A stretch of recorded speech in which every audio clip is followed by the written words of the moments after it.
Salatu wassalamu ala Rasulillah. Today, inshallah, I'm going to be talking about a few verses in Surah An-Nur.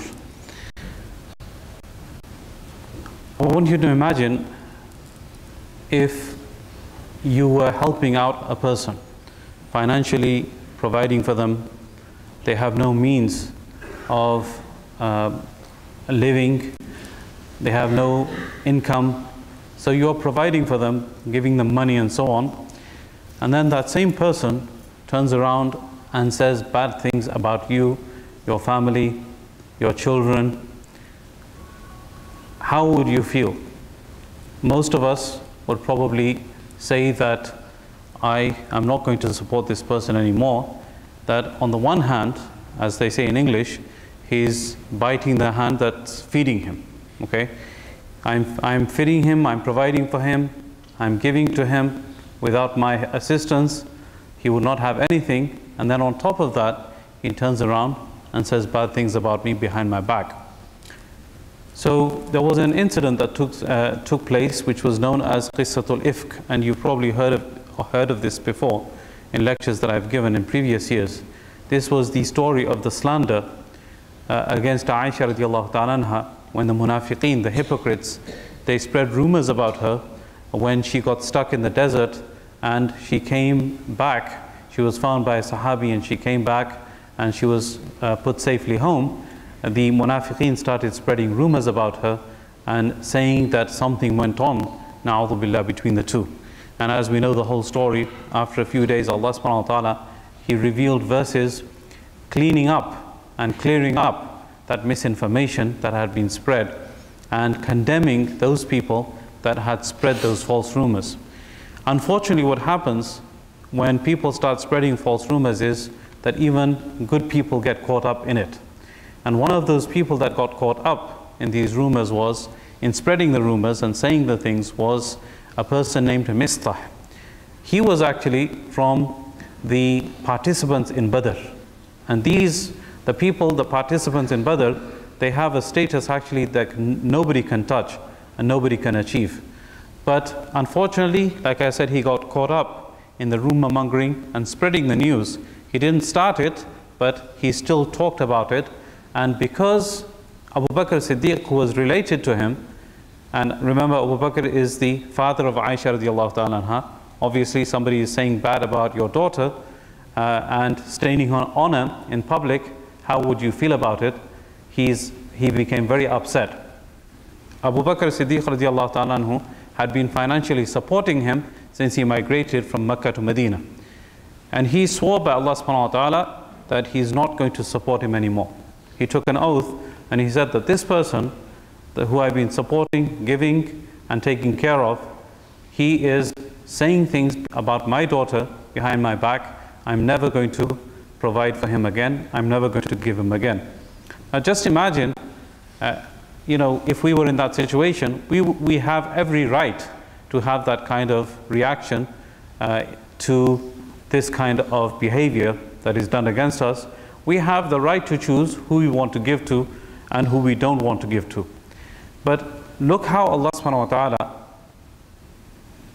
addressed Abu Bakr Siddiq radiallahu ta'ala anhu when he took this oath. And this actually tells us about what Islam teaches about being forgiving and overlooking people's mistakes.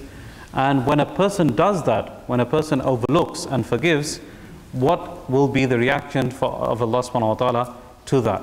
Allah subhanahu wa ta'ala says in Surah An-Nur, وَلَا يَأْتَلِ أُولُو الْفَضْلِ مِنْكُمْ وَالسَّعَةِ أَنْ يُؤْتُوا أُولِي الْقُرْبَى وَالْمَسَاكِينَ وَالْمُهَاجِرِينَ فِي سَبِيلِ اللَّهِ وَلْيَعْفُوا وَلْيَصْفَحُوا أَلَا تُحِبُّونَ أَنْ يَغْفِرَ اللَّهُ لَكُمْ وَاللَّهُ غَفُورٌ رَحِيمٌ. Those people who have fadl, remember I mentioned earlier in the month that fadl, Allah subhanahu wa ta'ala has used it again and again to denote wealth. Fadl, blessing. So those people that have fadl, that have wealth, they should not take oaths that they're not going to give to the masakeen and the muhajirin, those people that migrated in the path of Allah subhanahu wa ta'ala. وَلْيَعْفُوا وَلْيَصْفَحُوا. They should be forgiving and overlooking. أَلَا تُحِبُّونَ أَن يَغْفِرَ اللَّهُ لَكُمْ. Do you not wish that Allah subhanahu wa ta'ala would be forgiving to you? Now this is something that many people fall into the trap of thinking, okay, if somebody does wrong to me, it is in my hands now. And it is actually in my hands to forgive that person or to not forgive the person and take my revenge on the Day of Judgment. And many people become very stubborn. Say, no, I'm not going to forgive you. It's me and you on the Day of Judgment in front of Allah subhanahu wa ta'ala. Okay, but Allah subhanahu wa ta'ala is saying here, أَلَا تُحِبُّونَ أَن يَغْفِرَ اللَّهُ لَكُمْ. You forgive. Allah subhanahu wa ta'ala is going to forgive you. Okay, مَنْ لَا يَرْحَمْ لَا يُرْحَمْ. Whoever is not merciful, Allah subhanahu wa ta'ala will not be merciful upon him. So, أَلَا تُحِبُّونَ أَن يَغْفِرَ اللَّهُ لَكُمْ. Do you not love that Allah subhanahu wa ta'ala would be forgiving to you? Wallahu ghafur rahim. Allah subhanahu wa ta'ala is truly ghafur rahim. He is forgiving and merciful. So the lesson we learn from this is, and again we talked about the issue of politics that take place within families and how people become mad at each other and upset at each other over the smallest of reasons, for petty reasons, and that stretches out for years and years. From a personal level, from an individual level, how should our reaction be? From our end, we should be forgiving. From our end, we should be merciful. From our end, we should not hold any grudges. And this whole issue of holding grudges, it is something that, you know, we need to get it out of our system. There's a very famous hadith about a Sahabi. He walked into the masjid one day. The Prophet ﷺ had said that the next person who's going to walk into the masjid, he is going to be a dweller of paradise. Then there's a certain Sahabi came in who was not known for his worship or any kind of special thing that he used to do. So one of the Sahabis, I believe it was Abdullah ibn Mas'ud, he started following him and asking him, let me spend some time with you.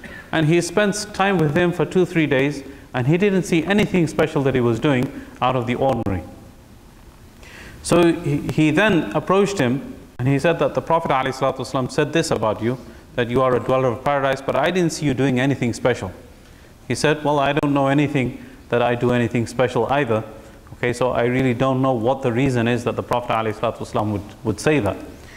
So as he was walking away, he called him back and he said, there is one thing that I do every single night before going to sleep, and that is that I forgive every single person that has ever done wrong to me before going to sleep.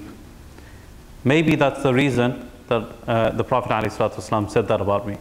So again, if a person does that, he really will have this contentment. He will be able to sleep well at night. He will not have hatred in his heart for somebody. He will not lose sleep about wrong that has been done against him. And this is again a quality that we learn from this ayah that we should try to implement. The second ayah that I want to talk about is the ayah which is related to privacy within a household or in other people's households, the issue of respecting people's privacy. And this is again something that in some cultures it's kind of overlooked, and it's not really implemented in people's lives, and that is that you respect the four walls of a person's household. Don't enter into the house without permission. Back home what happens is, people, they just barge into the houses. They just come into the houses. The gates open, and usually the gates and the doors are left open, so people just walk in, and the women of the household, they're not dressed appropriately, they're not covered, and they start running around looking for their scarves. So the very first thing that should be done is that permission needs to be taken before coming in, and nowadays permission is done in the form of knocking on the door. In those days, Assalamu alaikum was said before entering, and if people said or didn't respond or said go away, come back later on, then the rule was that you had to come back. So a woman actually came to the Prophet ﷺ and complained and said, Ya Rasulullah, I'm living, and this is actually something that took place within one household. Okay, so privacy within one household is also something that needs to be respected, especially when you have, for example, a newly married couple. You have a new wedded couple, a young son or a young daughter that you just married off, and that family has now moved into the house or one part of the house. Their privacy needs to be respected. Their room should be regarded as being out of bounds, and permission needs to be asked before you enter into the house. So this woman complained that, I live in a certain part of the house, and the other family members just continue to barge in and come in and out without taking permission, and I feel really uncomfortable and awkward because sometimes I'm not dressed appropriately and they just come in. The same thing applies to, for example, if you're a landlord of a house, just because you own the house, it doesn't give you the right to come into the house without permission, especially if the people are still living inside. It is completely inappropriate. So Allah subhanahu wa ta'ala revealed verses, يَا أَيُّهَا الَّذِينَ آمَنُوا لَا تَدْخُلُوا بُيُوتًا غَيْرَ بُيُوتِكُمْ حَتَّى تَسْتَأْنِسُوا وَتُسَلِّمُوا عَلَى أَهْلِهَا. That, O people of Iman, do not enter anybody's houses until you've taken permission and you have given salam to the dwellers. So the means of taking permission in those days was outside you say Assalamu alaikum, Assalamu alaikum, Assalamu alaikum. If there's no response, then you go away. This was the ruling. And related to this also is the rule of looking inside a person's house. Looking inside a person's house, looking through the window, and this is basically tantamount. This is the same thing as entering. Okay, if you looked from outside into the window, you basically entered the house. There's no difference between a person entering or not entering the house. It's mentioned in a hadith that a person who is looking inside somebody's window or something, and the person threw a stone to make him go away, and the person becomes blinded, the owner of the house is not responsible for it. Why? Because he put his eye into the property which he had no right to look into. So if he got blinded by the stone that was hit by the owner of the house, that owner is not responsible. Okay, so this is a very important principle of respecting people's privacy, not looking into their house, not looking through the keyhole, not looking through the window, not looking through the window of the door to see if somebody is inside. All of these things are not permissible in Sharia. The third thing I want to talk about again is something that I think maybe I touched upon earlier, the issue of respecting the Quran and the Sunnah and observing the Quran and the Sunnah for all of our rulings, whether we like it or not. And this is again, it's very common in this society to look at the rulings of Sharia. If they are favorable for us, then we would go to the Imam and have the ruling done by the Sharia. And if they're unfavorable for us, then we would go to the American court system and have our ruling decided that way. And this happens a lot in divorce cases. Okay, so Allah subhanahu wa ta'ala says that this is not what it's supposed to be. The Quran and the Sunnah is what you're supposed to observe, and the munafiqeen have been described as وَإِذَا دُعُوا إِلَى اللَّهِ وَرَسُولِهِ لِيَحْكُمَ بَيْنَهُمْ إِذَا فَرِيقٌ مِّنْهُمْ مُعْرِضُونَ وَإِن يَكُنْ لَهُمُ الْحَقُّ يَأْتُوا إِلَيْهِ مُذْعِنِينَ. That when they are called to Allah and His Prophet so that He can decide between them, then there's a group of them that they turn away. They turn their backs and they go away. Why? Because they don't want the ruling according to Islam, because it's against them. And if they have a right, meaning if through that Islamic ruling, through going to the Prophet ﷺ, they can get a right, then they will come to him. They will come to him rushing, and they will basically get the ruling. Why? Because now it's in their favor. So this is not what Islam is about. Whether the ruling is in your favor or not, we have to go with the ruling of the Quran and the Sunnah. And just a few ayahs later, Allah subhanahu wa ta'ala says about the mu'mineen, إِنَّمَا الْمُؤْمِنُونَ الَّذِينَ إنما المؤمنون الذين إذا دعوا إلى الله ورسوله ليحكم بينهم أن يقولوا سمعنا وأطعنا وأولئك هم المفلحون. The believers are the ones that when they're called to Allah and His Prophet so that He can judge between them, they say سمعنا وأطعنا. We listen and we obeyed. وأولئك هم المفلحون. These people are going to be successful. These are the kind of people that are going to get the success of this world and the hereafter. And finally, towards the end of the surah, Allah subhanahu wa ta'ala talks about the importance of addressing the elders with respect. And specifically, the Sahaba used to sometimes call the Prophet ﷺ in ways that they called each other. Okay, hey Muhammad, just imagine that they are sitting, hey Muhammad, how are you doing? In a very not disrespectful, but a way that they were talking with maybe their friends or their colleagues or people that are on the same level as them. So Allah subhanahu wa ta'ala revealed a verse which is a guidance for us until the Day of Judgment. How should we be addressing our elders? Prophet Allah subhanahu wa ta'ala says, لا تجعلوا دعاء الرسول بينكم كدعاء بعضكم بعضا. That do not make your calling of the Prophet just like your calling of each other.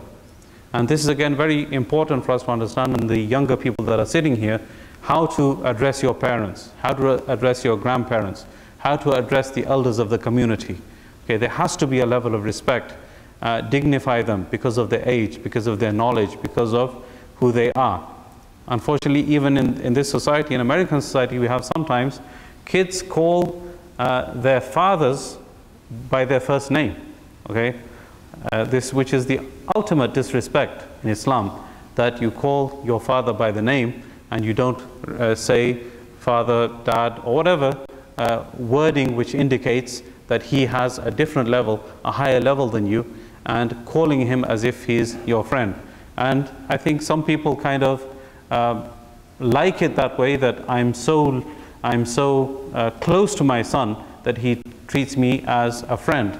Yes, friendship is okay in its place, and you have to be friendly with your kids, but there has to be some kind of differentiation that takes place between the son's status or the daughter's status and the father and the mother's status. There has to be that respect there. Once that respect is gone, then obviously the next step is disobedience, not listening, and then the parents are wondering what's going on. You know, why isn't he listening to me? Why doesn't he do what I say? Why doesn't she do what I say? Well, because you didn't maintain that level of respect in the first place, and now that same boy or girl is now disrespecting you. So again, we learn from this towards the end of Surah An-Nur the importance of respecting our elders and addressing them in such a way that it is worthy of their status. I pray that Allah subhanahu wa ta'ala gives us tawfiq to understand and practice what has been said and heard.